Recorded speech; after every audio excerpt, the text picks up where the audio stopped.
में लोग उपस्थित थे। लगभग 5,000 से ऊपर जनता थी और उस जनता के वहां पहुंचने पर सबसे पहले तो उनका आभार प्रकट करता हूं कि वो इस कार्यक्रम में वहां उपस्थित हुए।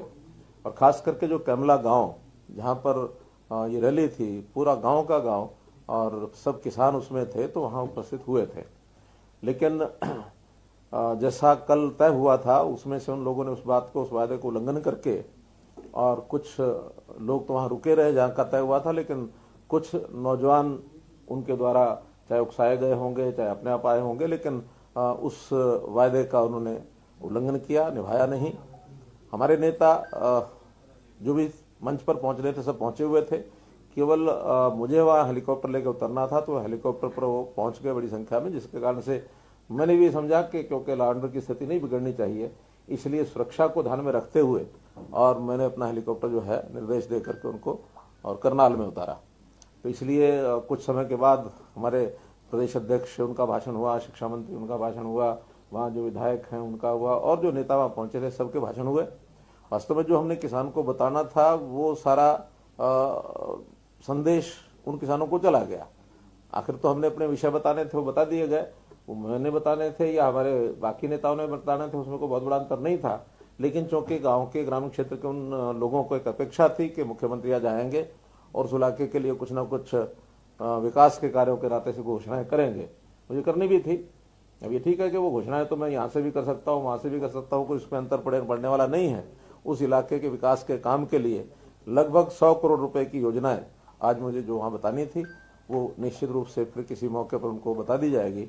और 3 प्रोजेक्ट्स उनका उद्घाटन था 47 करोड़ रुपए का, वो भी वहां एडमिनिस्ट्रेशन ने या तो कर दिया होगा, नहीं तो फिर किसी मौके पर ऑनलाइन उसका उद्घाटन कर दूंगा। लेकिन कुल मिलाकर के आज के इस घटनाक्रम पर इतना जरूर मैं कहना चाहूंगा कि हमारे देश में एक स्थापित लोकतंत्र है, मजबूत लोकतंत्र है। और मजबूत लोकतंत्र में हमने ये पाया है कि हमें बात कहने का अधिकार सबको है, विपक्ष को भी है, पक्ष को भी है। जो भी अपना यानी राइट टू एक्सप्रेशन के अंतर्गत जिस प्रकार का संविधान ने अधिकार सबको दिया है उसकी हम पालना करते हैं। हमने कभी भी इन तथाकथित किसान नेताओं के जो वक्तव्य हैं उनको कभी रोका नहीं। उनके जो आंदोलन चल रहे हैं वो चल ही रहे हैं। और उसमें तो बल्कि वहां पर इतनी भीड़ होने के बाद, कोविड होने के बाद भी जहां वहां इतनी भीड़ है, उसमें व्यवस्थाओं में बहुत से काम हमने किए हैं। हमने वहां स्वच्छता के नाते से, पानी के नाते से, वहां जो टेम्परेरी टॉयलेट्स है उसकी व्यवस्था की है, लाइट की व्यवस्था की है, वहां हेल्थ सर्विसेज को लेकर के मेडिकल फैसिलिटीज वो उनको दी हैं। तो ये सारे काम वहां किए गए हैं। लेकिन ये अच्छा नहीं कि कोई अपनी बात को कहना चाहे और हम किसी दूसरे का विरोध करें। ये लोकतंत्र का तकाजा नहीं है। देश ने आजादी प्राप्त की है और आजादी का जो हमारा लोकतांत्रिक व्यवस्थाओं का जो एक पालन हुआ हमारे संविधान के द्वारा, डॉक्टर भीमराव अम्बेडकर ने जो हमने व्यवस्था दी है, उसका उल्लंघन ये देश की जनता मुझे नहीं लगता बर्दाश्त करेगी। आखिर इस देश में डेमोक्रेसी को खत्म करने के लिए पहले भी कांग्रेस ने एक प्रयत्न किया 1975 में, जब देश में आपातकालीन हुई। तो आपातकालीन के समय कांग्रेस का ये जो घिनौना काम है उसको लोगों ने उस समय पहचाना और कांग्रेस को नेस्तनाबूद किया, धराशायी किया। सत्ता इतने लंबी पुरानी उनकी सत्ता थी, उसको उखाड़ के फेंका। तो ये लोकतंत्र के प्रति हमारे देश की आस्था है, जनता सब जानती है। और आज के इस घटनाक्रम के कारण से तो मैं समझता हूं जनता को वो संदेश, शायद मैं अपनी बात में से इतना संदेश न दे पाता जितना बड़ा संदेश जनता को इस घटना के कारण से हो गया है। और बहुत से समाचार उसके बाद मेरे पास फोन आ रहे हैं कि ये ठीक नहीं हुआ है और ठीक नहीं किया है। और इसमें से एक हमारे समाज में खास करके किसान वर्ग की भी बदनामी इन लोगों ने कराई है, क्योंकि किसान का ये रवैया नहीं हो सकता, किसान का ये स्वभाव भी नहीं। हमारा देश का किसान कितना ही कम पढ़ा लिखा होगा, बोला बाला होगा, लेकिन बहुत गहरी उसकी आस्था है इन चीजों में, वो बहुत समझदार है। तो इसलिए इनको उस प्रकार का समर्थन मिलने वाला नहीं है। और इसमें भी अगर मैं किसी को, एक व्यक्ति को जिम्मेवार ठहराऊं, तो उसमें जो परसों से वीडियो चलाया गुरनाम सिंह चढ़ूनी ने, तो गुरनाम सिंह चढ़ूनी ने जो जिस प्रकार का उकसाने का काम किया कि मुख्यमंत्री की जो ये सभा है, ये पंचायत है, ये नहीं होने देंगे, और उन्होंने अपने नौजवानों को या अपने जो साथ लगे उनके लोग हैं उनको आह्वान किया कि मरोड़ निकाल देंगे, ये करेंगे वो करेंगे। मरोड़ निकालने का विषय नहीं है मेरा। तो क्या, मैं समाज का प्रतिनिधि हूँ, जनता का प्रतिनिधि हूँ, मेरी कोई मरोड़ नहीं है। मुझे तो जनता के आशीर्वाद से ये स्थान अगर मिला है तो ये जनता की अगर मरोड़ निकालनी है तो उनके सामने आ जाएगी, उसमें कहीं कोई देरी नहीं लगेगी। इसलिए अब वो बहुत ज्यादा एक्सपोज होते जा रहे हैं और इस आंदोलन के पीछे अगर हाथ है तो मैं समझता हूं कांग्रेस पार्टी का बड़ा हाथ है, कम्युनिस्टों का बड़ा हाथ है।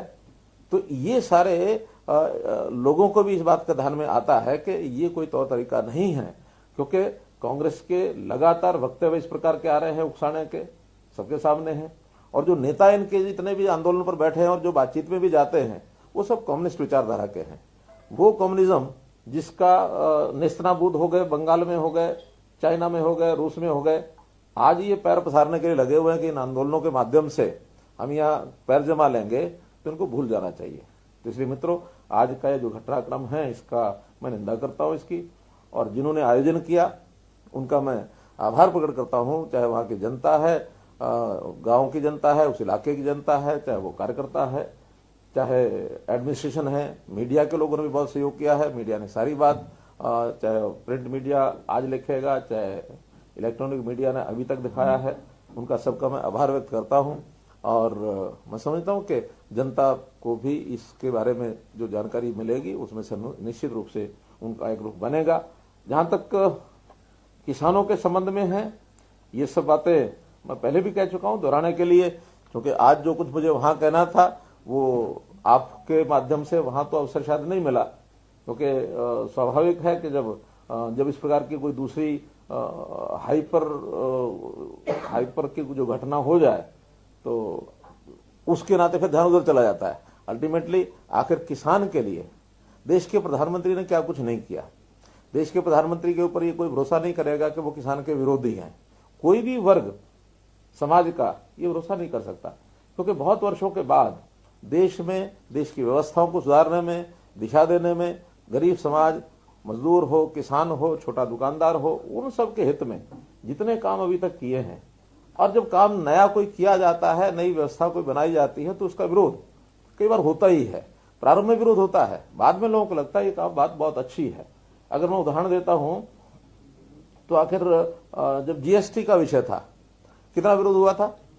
आज वही व्यापारी यानी जीएसटी को मान्य किया, उसने उसको पसंद करता है, उनको लगता है कि हम एक बहुत बड़े जंजाल में से बाहर निकल गए। आज सारे देश में एक टैक्स हो गया और उस एक टैक्स के नाते से उसको दुविधाएं नहीं है कोई गलत काम करने की, सब एक दिशा में ठीक काम करते हैं। और बहुत अच्छा, प्रशासन को भी अच्छा लगा, रेवेन्यू भी ज्यादा एकत्र हुआ और व्यापारी भी इसमें प्रसन्न हुआ।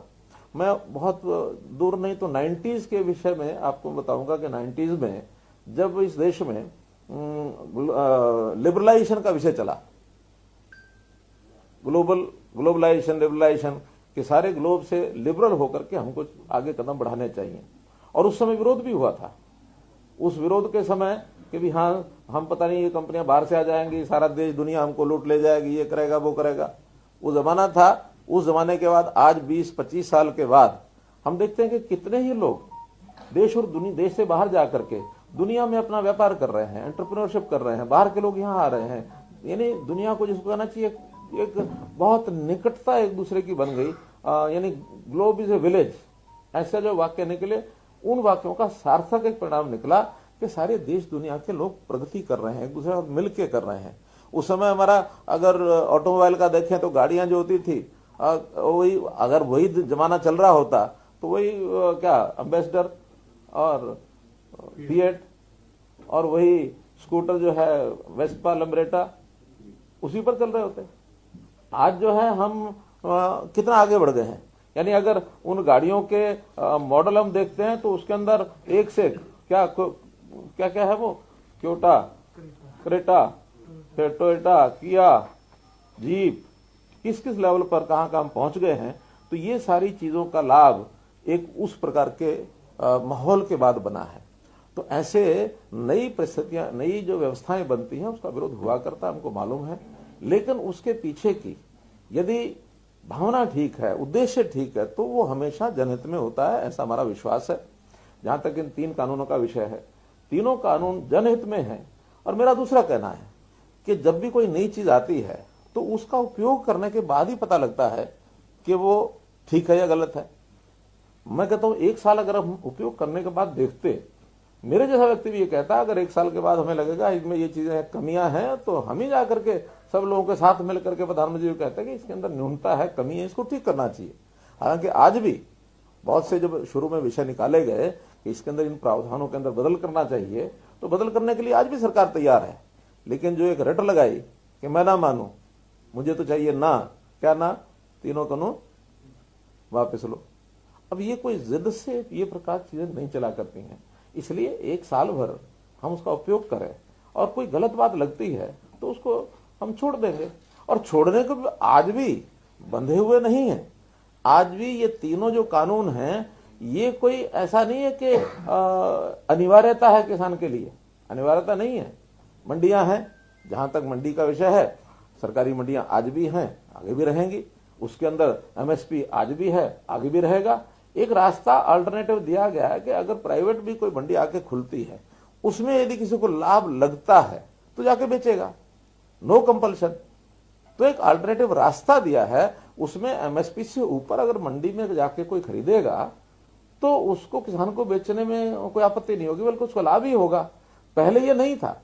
एपीएमसी एक्ट में एक प्रावधान है कि हर एक परचेजर जो है, जो बायर है, उसको अपने आप को रजिस्टर कराना पड़ेगा।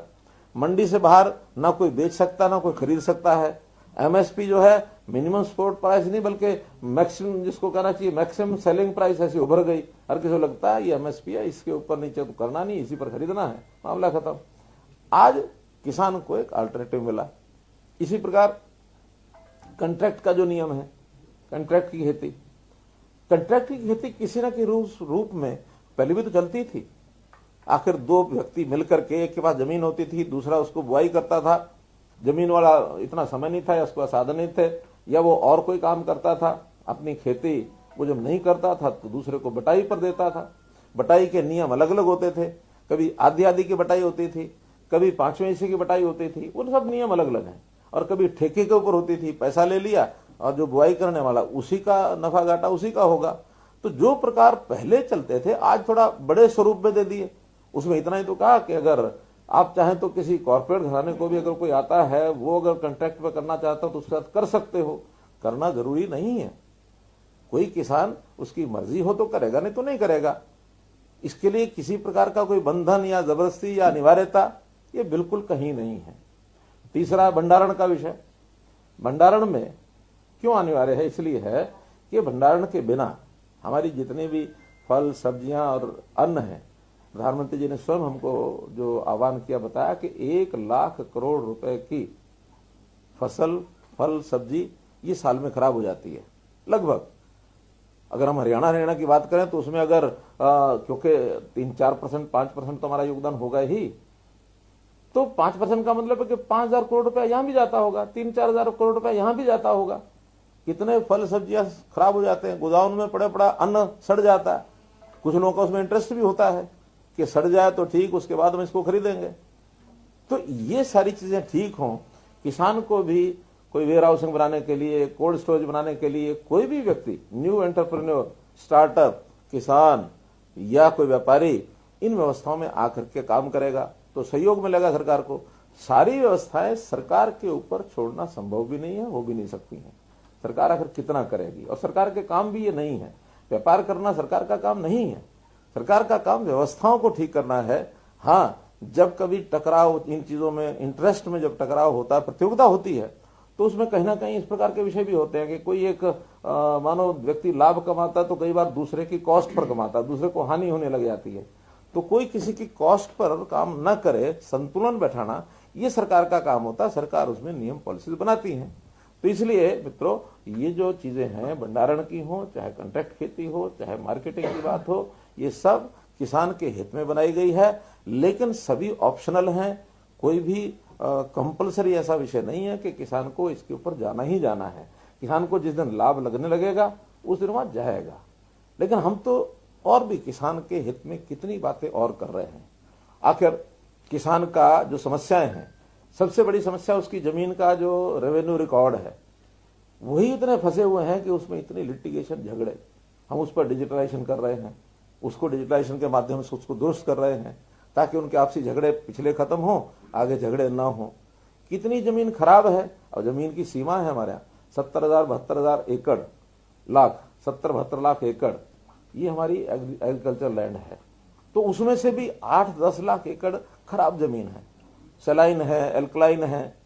हम उसको ठीक करने के लिए लगे हैं। हमने टारगेट रखा कि इस साल 1 लाख एकड़ हम जरूर ठीक करेंगे।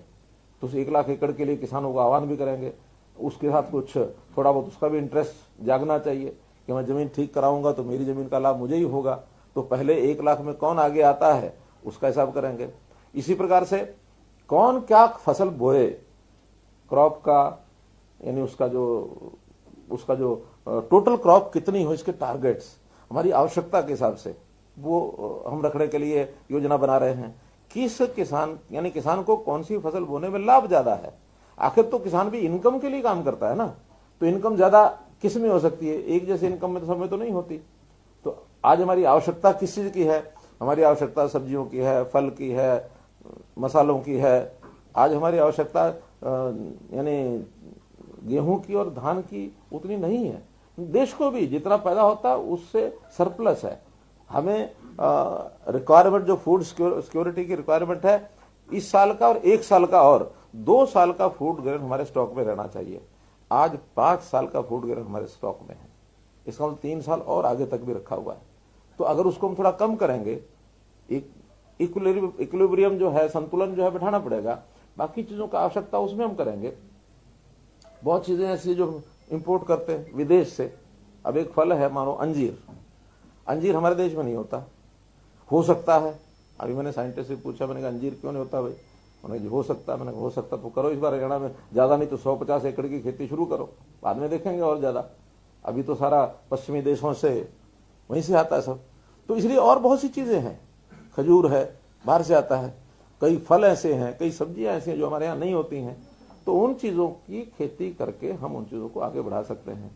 फिर जो चीज हमारे यहाँ सरप्लस होती है उसका क्या हम उसके बाई प्रोडक्ट बना सकते हैं, क्या उसकी प्रोसेसिंग कर सकते हैं, क्या प्रोसेसिंग करके हम उसको कहीं एक्सपोर्ट करेंगे, या अगर मार्केट में बेचेंगे जहां उसकी मार्केट है वहां उसको भेजेंगे। मार्केट भी कई प्रकार की, एक सामान्य गरीब आदमी की मार्केट है, वो तो अपना 2 समय का भोजन कर सकता है, उसको उतना उपलब्ध होना चाहिए, उसकी सिक्योरिटी उसकी होनी चाहिए। फूड सिक्योरिटी में वो सिक्योर है। फूड सिक्योरिटी में 1 रुपया 2 रुपया 3 रुपया किलो अनाज जो है वो उसको मिलता है और वो सरकार जो है उसको प्रोक्योर करती है। प्रोक्योरमेंट करने के बाद अनिवार्यता है सरकार की, देना ही पड़ेगा। तो इसलिए वो प्रोक्योरमेंट वो तो समाप्त हो नहीं सकती। लेकिन अच्छे ऐसे लोग जो अपनी कैपेसिटी अच्छी रखते हैं, जो जिनकी क्षमता है, बाइंग कैपेसिटी है, वो खाने के अच्छे प्रकार भी खरीदते हैं। जब अच्छे प्रकार खरीदते हैं तो उसके प्रोडक्ट वैसे ही बना करके बेचे जा सकते हैं। अब आलू है 5 रुपए 10 रुपए केजी है, लेकिन आलू की जो चिप्स है बनी हुई वो 20 रुपए पैकेट से लेकर 100 रुपए पैकेट तक है। तो ऐसे ही सब चीजों के प्रोडक्ट सीधा जो है एक सीमित सीमा होती है हर चीज के उपयोग करने की, चीनी है। अब सीधी उपयोग तो नहीं हो सकती, कोई सीधी थोड़ी खाएगा, उसके प्रोडक्ट बनते हैं, आगे प्रोडक्ट बना करके आगे बेचेंगे। हमने बाजरा खरीदना शुरू किया, बाजरे का उपयोग तो हमारे यहाँ 2 लाख मीट्रिक टन का है, हमने 7.5 लाख मीट्रिक टन खरीद लिया। इसमें से प्रोडक्ट बनाएंगे हम, प्रोडक्ट बनाने के बाद इंडस्ट्री लगाएंगे, और ये इंडस्ट्री लगाने के लिए जनता को, उसमें किसान भी होगा, किसान का बेटा भी होगा, सब होंगे, उनको इसके लिए हम आह्वान कर रहे हैं, आगे बढ़ा रहे हैं। तो ये सारी चीजें यानी एग्रो बेस्ड इंडस्ट्री या किसान की आय अधिक बढ़ाने के लिए जो एलाइड जो प्रोजेक्ट्स हैं किसान के लिए, मानो खुम्बी फार्म है, मानो मधुमक्खी फार्म है, पिगरी है, ये डेयरी है, पोल्ट्री है। तो ऐसे बहुत से ऐसे प्रोजेक्ट हैं कि जिनको किसान के साथ, खेत के साथ लगाने में हम सहयोग कर रहे हैं ताकि उसकी आमदन बढ़े। सामान्य किसान और साथ में प्रोग्रेसिव फार्मर, हमने प्रोग्रेसिव फार्मर को आह्वान किया है कि आप आइए आगे, अपने जैसे 10 किसान और बनाइए, हम आपको सहयोग करेंगे। हमने कंपटीशन पैदा करने के लिए उनकी सम्मान योजना एक बनाई है ताकि किसान आगे आए।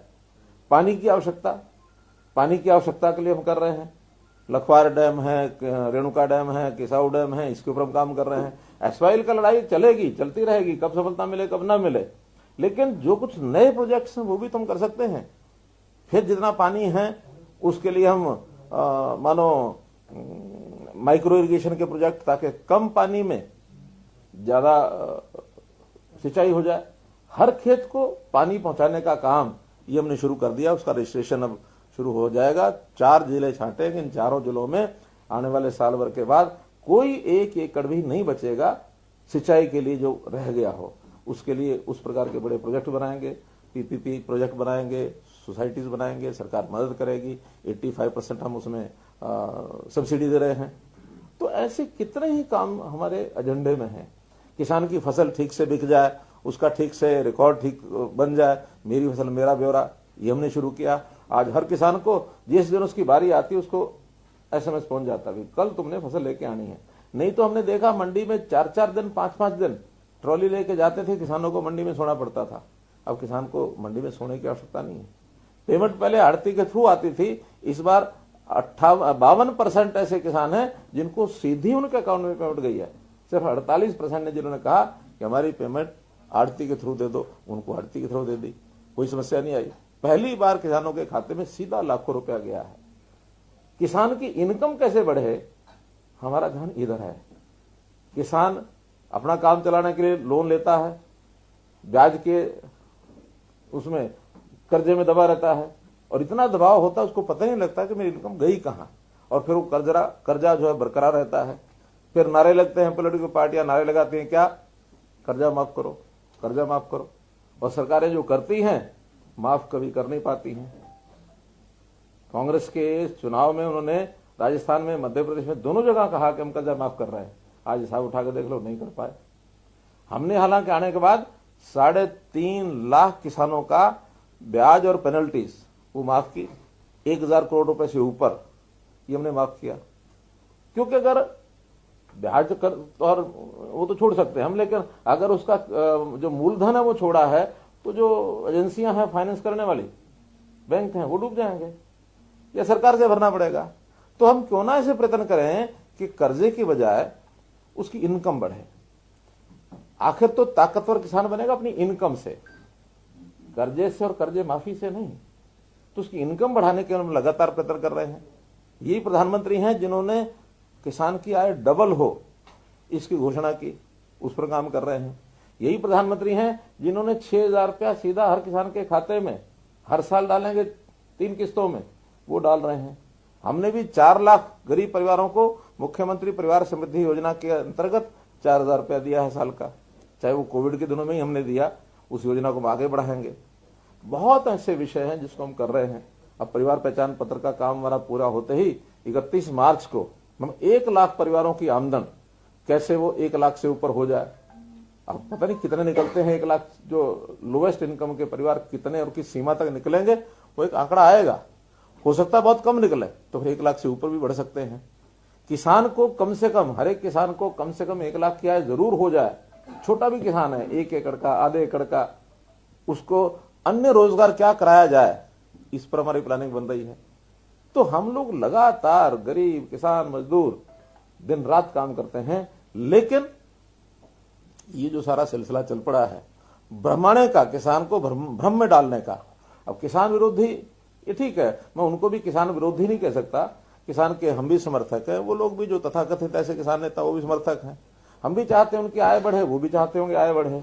हम भी चाहते हैं किसान अन्नदाता, हम भी कहते हैं अन्नदाता है, वो भी कहते हैं किसान अन्नदाता है। इसमें अंतर कहीं नहीं है। अंतर है तो सिर्फ ये 3 कानून का समर्थन या इसका विरोध। कभी भी कोई समर्थन विरोध जो होता है वो बैठ करके बातचीत से सुलझाया जाता है।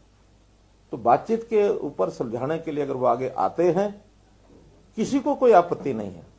लेकिन एक अब शब्द अगर मैं गलत प्रयोग करूंगा तो उनको चुभ जाएगा, लेकिन इस प्रकार का एक जिसको कहना चाहिए एक अंधेरगर्दी, ये कभी भी समाज में चलती नहीं है।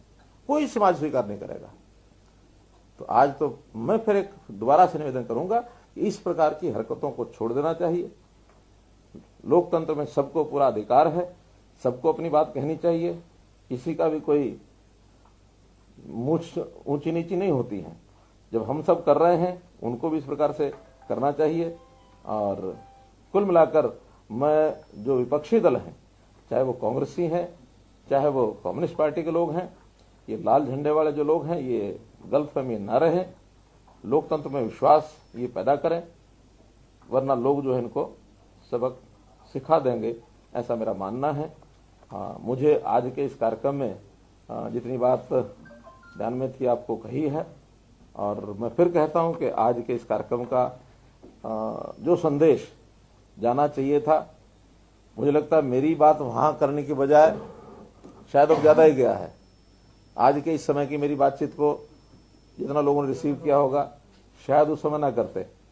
और मैं आग्रहपूर्वक कह रहा हूं कि इस देश की परंपराओं में विश्वास रखें, किसान का वास्तविक हित किस चीज में है इसके ऊपर थोड़ा चर्चा करें, और एक बार लागू होने के बाद किसी प्रकार का कोई नुकसान होता नजर आएगा तो स्वयं चाहे देश के प्रधानमंत्री हैं, चाहे देश के कृषि मंत्री हैं, चाहे होम मिनिस्टर हैं, चाहे प्रदेश की सरकारें हैं, सब उसको मानेंगे कि इसमें बहुत बार बदलाव होते हैं।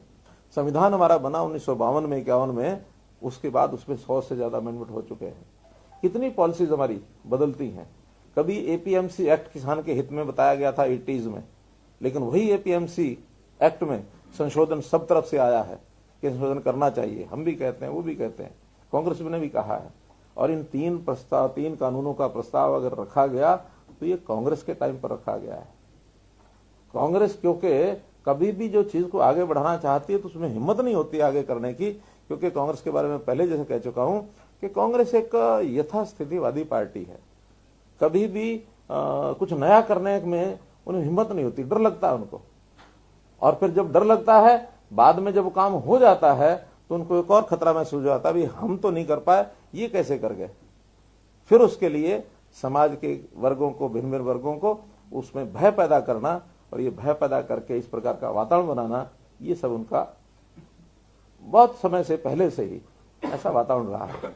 क्योंकि इन्होंने 370 के समय भी यही किया, इन्होंने राम जन्मभूमि के समय यही किया, इन्होंने CAA के समय यही किया, आज भी यही कर रहे हैं।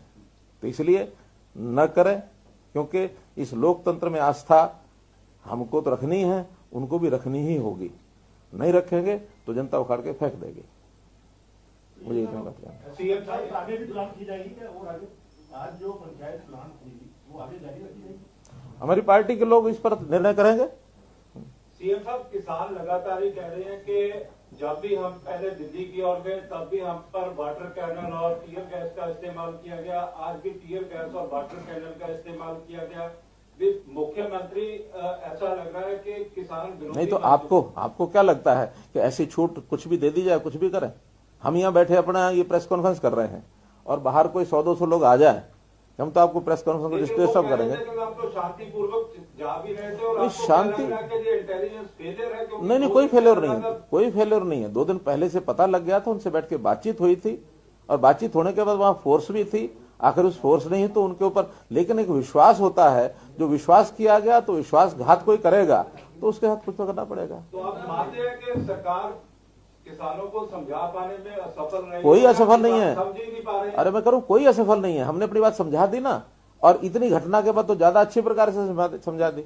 शायद अगर ये घटना नहीं होती तो मैं आपके माध्यम से सारे देश दुनिया को बता ही नहीं पाता, ये वहीं से आपको खबर लेनी पड़ती। इसलिए इसमें कोई समस्या नहीं आई है, किसान समझ रहा है, और बहुत थोड़ी संख्या में कम लोग जो हैं इसके ऊपर एक। और फिर दूसरा मेरा कहना है, किसान की समस्या है ही नहीं जिसके ऊपर ये बात कर रहे हैं। राजनीति है, शुद्ध राजनीति है, और इस शुद्ध राजनीति में जो फोर्सेस पीछे लगी हुई है मैंने आपको बता दिया, नाम लेके बता। ऐलान किया हुआ है कि 26 को हम दिल्ली भी जाएंगे, देखिए, हजारों की तादाद में पैदल जाएंगे। 26 को किसी पार्टी का कार्यक्रम नहीं है। 26 अगस्त एक राष्ट्र गौरव का दिन होता है हमारे। 26 जनवरी एक राष्ट्र गौरव का दिन होता है। तो इस राष्ट्र गौरव के दिन में किसी की राजनीति नहीं होती है, और उसको भी अगर वो राजनीतिक उपयोग करेंगे तो ये बहुत ही मतलब एक शर्म का विषय होगा इस देश के लिए। दुनिया क्या देखेगी, क्या कहेगी। इसलिए इस विषय पर मुझे ऐसा नहीं लगता कि 26 जनवरी को इस प्रकार की हरकत को करें। आपने एक नाम लिया, गुरनाम सिंह चटनी का पर्टिकुलर नाम लेके बोला है, तो कोई फिर केस दर्ज करवाएंगे कोई उकसाने का और का? देखिए, वो एडमिनिस्ट्रेशन जिनके जिम्मे काम है उस सारी स्थिति को देखने के लिए अध्ययन करेंगे, लेकिन कुल मिलाकर के वीडियो तो आपने भी देखा है, मैंने भी सुना है। जैसे शाहबाद में पूर्व मंत्री के घर पे घेराव और उनके घर में घुसने तक का मामला, इसके अलावा किसान की मौत जो हुई ट्रैक्टर रैली के दौरान वो मामला, इस तरीके के तमाम मामले इसके बावजूद फिर भाई हम तो यही कहते हैं ना कि विषय को बढ़ाया न जाए। हम कोई किसी के खिलाफ कोई हमारा विरोध का वैसे भावना नहीं रहती है कि भी किसी को परेशानी करना है, किसी के खिलाफ कोई हमारी बदले की भावना है, ऐसा नहीं। अगले को समझाया जाता है ये नहीं करना चाहिए। आज भी मैं ओपनली समझा रहा हूं कि गलत किया है, नहीं करना चाहिए। आखिर लोकतंत्र में क्या होता है कि जन नेताओं को या जो भी कोई इस प्रकार के काम करने वाले अपने ग्रुप के लीडर होते हैं, नेता होते हैं, उनको भी एक सीमा में रहना चाहिए। और सीमा तोड़ते हैं तो हमें कुछ करने की आवश्यकता है कि नहीं है, जनता कर देगी, जनता कर देगी। आपके कई प्रश्न हो गए। घोषणाएं करने वाले थे आज, उन पे मोटा मोटा बताना चाहेंगे कि क्या घोषणा आज वहाँ के लिए होनी चाहिए? देखिए वहां के स्थानीय कुछ डिमांड्स थी, वो थोड़ा अगर बताएं। हाँ, जैसे मानो एक तो वहां बाईपास था चौरा गांव का किसका 30 करोड़ रुपए तो उसी के ऊपर लागत आने वाले थे। मेरे पास वो लिखी है सब, मोटा मोटा जो है वो बताता हूँ, बाकी छोटे काम तो बहुत हैं। एक वहां इंद्री एस्केप का मामला है ग्रोंडा एरिया में। वहां बहुत बड़ा पानी इंद्री साइड से निकल करके और उसको लगभग 500-600 एकड़ को पानी खड़ा हो जाता है और वहां उसकी खेती ठीक से होती नहीं है। तो उनकी बहुत बड़ी डिमांड थी। हमने उसकी रीमॉडलिंग और उसकी स्ट्रेंथनिंग करने के लिए एक योजना बना रखी है और उसमें कोई 50-60 एकड़ जमीन में एक बहुत बड़ा वाटर रिचार्जिंग सेंटर बनाएंगे, जिसके अंदर एक झील टाइप ऐसे बनेगी ताकि 500-600 एकड़ की बजाय वो एरिया 50-60 एकड़ सीमित जो पंचायत की जमीन है 2-3 गांव की, उसके अंदर करेंगे ताकि लोगों को वो जमीन जो बोने के लिए आसानी से मिल जाए। एक तो बड़ा काम ये था। इसी प्रकार वहां कुछ कम्युनिटी सेंटर्स है कुछ गाँव के। एक अंडरपास है नेशनल हाईवे 44 का, ये मैंने अपने मंत्री हमारे जो रोड सरफेस रोड के नितिन गडकरी जी हैं उनको लिख दिया है पत्र, उसका निर्माण होगा। नेशनल हाईवे 44 जो जीटी रोड है इसके अंडर है। एक गर्ल्स स्कूल की वहाँ की चौरा के पास एक गर्ल्स स्कूल के निर्माण की बात है। इसी प्रकार से एक block level training centre self help groups के लिए ऐसी एक वहाँ की मांग है, वो हमने उसमें उनको बता दिया है कि वो हम करेंगे। कुछ गांव के कम्युनिटी सेंटर हैं लगभग 10 गांव के, वो उनको कर देंगे हम उनके लिए। 10 गांव में इसी प्रकार से जो योग कम व्यायामशाला, जिसमें से एक बड़े गांव का कोई जहां 5-6 एकड़ जमीन होगी उसमें स्टेडियम और बाकी जगह में व्यायामशाला आसपास के जो गांव हैं ये सब करेंगे। कुछ 8 गांव के स्कूलों की नई बिल्डिंग बहुत पुरानी हो चुकी है, वो हमने मंजूर की है। एक हैफेड का कोल्ड स्टोरेज बस्ताड़ा गांव में, ये लगभग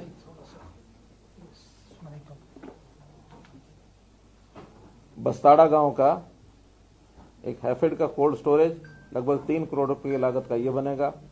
घरोंडा में एक एचएसवीपी का सेक्टर, इसके बनाने की योजना बन गई है, जमीन वहां ले ली गई है।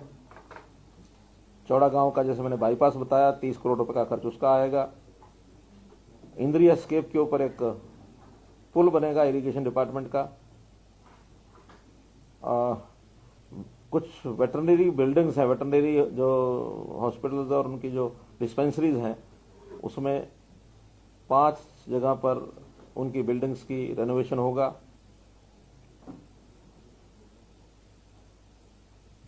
कमला गांव के कुछ 3-4 काम उन्होंने अलग से बताए हैं, वो सब करके और अलग से 2 करोड़ रुपए की उनकी हमने कैश ग्रांट भी उनको मंजूर की है। घरोंडा में एक सीएचसी पहले से बनी हुई है, उसको 50 बेड का हॉस्पिटल ये मंजूर किया है। बस्ताड़ा में स्पोर्ट्स का एक जो स्टेडियम है वो स्टेडियम बहुत पुराना बना हुआ है, उसकी हालत ठीक नहीं है, उसको रेनोवेशन उसका पूरा नई बिल्डिंग उसकी बनाई जाएगी। 6 गांव में सब हेल्थ सेंटर्स हैं, उनकी बिल्डिंग रेनोवेशन होगी, कुछ की नई बनेगी।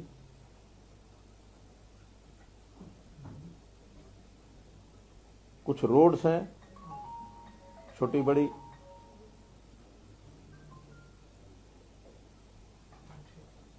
इस प्रकार से लगभग 100 करोड़ रुपए का ये पूरा काम लगभग मैंने बताया, उसमें कुछ कम ज्यादा हो सकता है। तो ये योजनाएं वहां आज बतानी थी, आपके माध्यम से आज बताइए, उनको लिख करके वहां भेज देंगे ताकि उनको मंजूर करके वहां से सर, जैसा आपने कहा कि कांग्रेस पार्टी जो है इस मामले पर कहीं ना कहीं राजनीति कर रही है। सर 15 तारीख को अब पूरे देश के अंदर गवर्नर हाउस जो है वो घेरने की बात हो रही है और कहीं ना कहीं किसान आंदोलन पर राजनीति के साथ साथ जो वैक्सीन नहीं आ रही है कोरोना को लेकर, उसके ऊपर भी राजनीति हो रही है।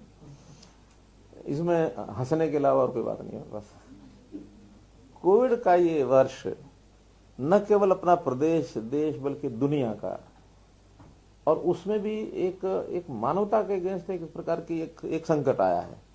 उस संकट के ऊपर भी इनको सहयोग देने के बजाय इस प्रकार की बातें सुलझती हैं। ये कोई भारतीय जनता पार्टी का कार्यक्रम नहीं है, ये कोई किसी एक व्यक्ति का कार्यक्रम नहीं है। यानी इतनी बड़ी बीमारी फैली है, उसको किसी न किसी प्रकार से सारे सब देश काबू करने में लगे हैं। बल्कि अच्छी बात तो ये है कि वैक्सीन का जो एक रिसर्च जो है जो अपने देश में हो रहा था, उसी के ऊपर आधारित होकर के ये प्रोग्राम आगे बढ़ा है। और उस वैक्सीन के 2 प्रकार की वैक्सीन हमने उसकी जो मंजूरी मिली है, उसके आधार पर अब इतनी बड़ी संख्या में भी नहीं बन पाएगी कि सारी दुनिया सारे देश को एक साथ दी जा सके। उसके लिए फेजेस बनाए हैं। सबसे पहला फेज में रखा है कि जो हमारे वर्कर्स हैं, फ्रंट लाइनर्स, कोविड वॉरियर्स जिनको कहा है, हमारे यहाँ प्रदेश में लगभग 1.5 लाख वर्कर है वो, तो सबसे पहले उनको करेंगे। फिर उसके बाद आगे एज वाइज या कुछ कैटेगरी वाइज करते हुए कोशिश रहेगी कि ज्यादा लोगों को वो उसका कोरोना का यानी इसका जो वैक्सीन है इसका लाभ पहुंचाया जा सकता है कि इस बीमारी का ये चक्र है, ये साइकिल है, ये हम कैसे तुड़वा सकें। मैं समझता हूँ आज के विषय तक अगर हम सीमित रहेंगे तो ज्यादा अच्छा, वरना फिर एक सवाल है कि कोरोना वैक्सीनों की हरियाणा में फ्री लगाई जाएगी या इसके भी पैसे लिए जाएंगे? देखिए अलग अलग प्रकार इसके आएंगे। गरीब आदमी को फ्री मिलेगी, और जो आउट ऑफ टर्न अगर लेना चाहेंगे, क्योंकि इसका खर्च तो काफी आएगा, जो खर्च आएगा उसको सब्सिडाइज करने के लिए अगर कुछ लोग सहयोग करेंगे तो अच्छा ही होगा। सीएम साहब, जैसे आज घटना घटी है, ऐसी आगे घटना ना घटे, इसके लिए आज जो सरकारी काम में बाधा पहुंचाई गई है, क्या मामले भी दर्ज किए जाएंगे? देखिए पहला काम अपील करना, हमने अपील की है, और अपील में से चीजें रुक जाएं तो ज्यादा अच्छा होता है। हाँ, आप कुछ बोल रहे थे? सर, 2 चीजें, एक तो वैक्सीन के बारे में कि पीछे बात चली थी कि हरियाणा से कुछ लिखकर जो मंत्री हैं, इस कैटेगरी में है, उनको देखिए एक भावना थी कि लोग ज्यादा एक्सपोजर होता है, कोई बड़ी आवश्यकता होती है ऐसा नहीं है। आखिर एक्सपोजर में जिसको एक्सपोजर ज्यादा होता है, जैसे अब जो हमारे कोरोना वॉरियर्स हैं उनको पहले क्यों रखा गया कि उनका एक्सपोजर ज्यादा है, उस प्रकार के केसेस को डील करते हैं। जनता में घूमने का एक्सपोजर जो है वो पॉलिटिकल लोगों का कुछ ज्यादा होता है, लेकिन फिर भी अब उसके ऊपर हम कोई बहुत रिजिड ऐसा नहीं है। जब भी कभी बारी आएगी तो दूसरी तीसरी बारी में जो 50 वर्ष के ऊपर के हैं, एज वाइज जो ग्रुप बना है 50 वर्ष से ऊपर का शायद प्राथमिकता देंगे, काफी लोग तो उसमें आ ही जाएंगे। हमको इसको सेलिब्रेट करने के लिए कर रहे हैं थोड़ी कि आप इसमें पॉलिटिकल लीडर को आगे लगना ही चाहिए, आवश्यकता के हिसाब से ही कहा है वो, और कुछ नहीं। आज की जो दुर्घटना हुई है, ये इंटेलिजेंस फेलियर नहीं था जिसे आपने नहीं, कोई इंटेलिजेंस फेलियर नहीं था, नहीं कोई सिस्टम फेलियर नहीं था। केवल जिन लोगों ने आश्वासन दिया था आगे उनके ऊपर भरोसा टूटा है, भाई इतना ही विषय है। सीएम साहब, जिस तरह से सर किसानों को समझाने के लिए इन इश्यूज के बारे में आपने पहले अम्बाला में भी कोशिश की, आज भी महापंचायत हुई, क्या इस तरह की महापंचायत और भी हरियाणा में? देखिए हमारा कार्यक्रम हमारी पार्टी बनाती है। पहले भी एक नारनौल में कार्यक्रम किया था, अच्छा कार्यक्रम हो गया था, लगभग 5-6 हजार संख्या का कार्यक्रम हुआ था। आज यहाँ भी संख्या कम नहीं थी, लोग आए थे, ऐसा नहीं है कि कोई लोग डर गए, वो तो केवल कुछ शरारती लोगों ने हेलीपैड पर आकर के शरारत की। मैं तो वहां पहुंच ही गया था, बाद में मुझे सूचना मिली कि यहाँ हेलीपैड पर ठीक व्यवस्था नहीं, तो हालांकि अगर मैं कहता नहीं मैंने आना है तो कुछ तमाशा हो जाता, कुछ और ज्यादा नुकसान होता। आखिर लोग तो अपने ही हैं, कोई हमारे दुश्मन नहीं है। यानी कोई मती में दूसरी बात आ जाए किसी के तो उसको समझाने का ही काम होता है, दंड दे करके कोई समझने वाला नहीं है। हमारे ही लोग हैं वो सारे, इसी प्रदेश के हैं।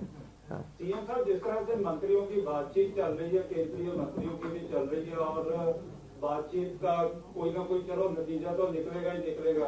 26 तारीख को गणतंत्र दिवस है, यदि हरियाणा मैंने बात पहले बता दी है, वो हरियाणा के किसान गणतंत्र दिवस मनाने के लिए यदि दिल्ली जाएगा तो उसको इजाजत दी जाएगी? मैंने आपको बता दी, वो राष्ट्रीय कार्यक्रम है और राष्ट्रीय उत्सव है रादर। तो राष्ट्रीय उत्सव जो होता है तो उसी भावना से किया जाता है, उस भावना से मनाएगा तो कोई कहीं जाए, लेकिन भावना अगर उलट हुई तो फिर वो ठीक नहीं है। जनता ही अपने आप उनको मैं समझता हूँ समझा देगी या उनके आग्रह करेगी तो वो अपने आप विड्रा कर लेंगे इस विषय को, ऐसा मैं मानता हूँ। कई दौर की बातचीत हो चुकी है, आप भी शामिल रहे, दिल्ली गए, रिलायंस और अडानी ने भी अपना फेवर दे दिया। तो 3 चीजों का विरोध था, एक तो कानून वापस लिंक है और दूसरा उनका था अडानी और किसान। देखिए इन कानूनों में मेरा सवाल ये था कि इसमें आप इतनी बार शामिल हुए हैं तो आपको कहाँ लगता है कि मामला कहाँ पे अटका है और कैसे सुलझ सकता है जो पूरे देश की जनता सुलझाने के लिए जितने बिंदु आए हैं सब पर कोई ना कोई मत बनाया जा सकता है, लेकिन वहां तो इतने घंटे बातचीत चलती है, आखिर में एक ही बात होती है कि क्या पंचांद आख्या सिर मत थे परनाड़ा होते जाते, आखिर में वापस लो जी। तो वापस तो सरकार नहीं लेने वाली, ये तय है। ये एक तो मत आ रहा है कि राज्य सरकारों को छोड़ दिया जाए ऐसे, तो आपको लगता है उचित है कि राज्य सरकार इसको? वो तो अगर बातचीत में ये विषय निकलता है तो कोई दिक्कत नहीं है। अगर राज्य सरकार भी छोड़ेंगे तो राज्य सरकारों ने कुछ तो नियम पहले से उसमें बदलाव करने होंगे, कुछ नई बातें करनी होगी तो किसी नए स्वरूप में भी हो सकती हैं, उसी में संशोधन किए जा सकते हैं। लेकिन कहीं ना कहीं आपसी बातचीत में ही होगा, तो एक विषय को छोड़कर बाकी सब चीजें डायलॉग के माध्यम से हो सकती हैं। एक चीज क्या कि एज इट इज उसको विड्रा करो, ये मुझे नहीं लगता कि सरकार विड्रा करेगी। सर आपका जब आज विरोध हुआ उस मामले में भी पहले वर्ष भी कांग्रेस के नेता लगातार एक ही बात कह रहे हैं विरोध के बाद कि अविश्वास में आ चुकी है सरकार और सेशन बुलाकर अपना बहुमत। मैंने परसों बताया था ना कि रात को जो आदमी सपने ले तो उसको कभी कभी पूरे हो जाते हैं, दिन में कोई सपने ले तो ये उसकी आदत ही होती है। तो वो आदत बड़ी बनाए रखे, दिन में सपने लेते रहे, रोज सोचेंगे कि आज हमारी सरकार आएगी क्या। बिलख रहे हैं, अब जो कोई बिलख रहा हो तो उसकी बिलखत में से चीज निकलती हो तो निकलती रहे। सर एक सवाल था। ये किसान जब आए थे शंभू बॉर्डर से जब दाखिल हुए थे तब बैरिकेड लगाए गए थे और किसानों ने एक मैसेज देने की कोशिश की थी कि सरकार ने रास्ते रोक दिए, अब हम शांतिपूर्वक ढंग से अपना प्रदर्शन कर रहे हैं। उनका प्रदर्शन चलते हुए भी 1.5 महीने से ऊपर हो चुका है और वो एक परिचय देने की कोशिश कर रहे थे कि शांतिपूर्वक प्रदर्शन हो। लेकिन पिछले दिनों से जो एक्टिविटी देखने के लिए मिली, कभी मंत्री का विरोध, कभी आपका विरोध, और अब कहीं ना कहीं वो तोड़फोड़ पर भी आ गए हैं। आंदोलन की दिशा कहाँ जा रही है? और जो एक सवाल साथी ने पूछा था कि 26 जनवरी को वो जाने दिया जाएगा, तो ऐसी हरकतों के बाद क्या भरोसा किया जा सकता है किसानों की किसी बात पे उन्हें आगे इजाजत देने को लेकर? देखिए, एक होता है शांतिपूर्वक आंदोलन, वो शांतिपूर्वक आंदोलन करें। आंदोलन का मतलब होता है कि धरना देना, कहीं अपनी सभा करना, अपनी बात कहना, समझ में आता है। किसी दूसरे के कार्यक्रम में विरोध पैदा करना ये आंदोलन का हिस्सा नहीं होता है। आंदोलन का हिस्सा तो वहीं तक सीमित है कि भी आप अपनी बात रखिए, अपना धरना दीजिए, अपना जुलूस निकालिए, अपनी भाषा जो बोलनी है बोलिए, अखबार में जाइए, मीडिया में जाइए, कुछ करिए। लेकिन कोई आदमी आपके विरोध में कोई और बात कह रहा तो उसमें बोलने नहीं देंगे, ये आंदोलन का हिस्सा नहीं होता है। एक सवाल था। जिस ढंग से एग्रेसिव है इस मामले में, कृषि कानूनों के मामले में, तो क्या लगता है कि इस बार पंचायत चुनाव इस 3 कानूनों के मुद्दे पर ही होंगे? ऐसा मुझे नहीं लगता। पंचायती राज का अपना सिस्टम होता है, तो पंचायती राज में वहां के विकास की बात होती है, बाकी सब होती है। ये तो एक जनरल विषय है, मैं समझता हूँ। अगर है तो ये केंद्र सरकार के नाते से विषय है। अगर केंद्र सरकार ने कानून बनाया तो कोई विषय आएगा तो केंद्र सरकार में आएगा, अब इस समय कोई आएगा ऐसा मुझे नहीं लगता। एक सवाल है कि अमित शाह जी के साथ आपकी बैठक हुई, उसके बाद आपने कहा कि आने वाले जो मीटिंग होनी है किसान और सरकार के बीच में उसमें फैसला आ जाएगा और किसानों के हाथ में मैंने फैसला आ जाएगा ऐसा नहीं है। मैंने देखकर आपको क्या लगता है? नहीं, मैंने तो आशा व्यक्त की है कि मुझे आशा है कि ऐसी जब आपस में बैठ के बातचीत होती है तो कहीं ना कहीं बात आगे बढ़ती है। मुझे जो पूछा कि वो तो कह रहे नहीं मानेंगे और फिर भी बातचीत, मैंने कहा ये बातचीत जब तय होती है उस समय अगर एक ही मुद्दे पर नहीं मानेंगे यही होता तो बातचीत आगे की डेट रखने की विषय ही नहीं था। तो फिर तो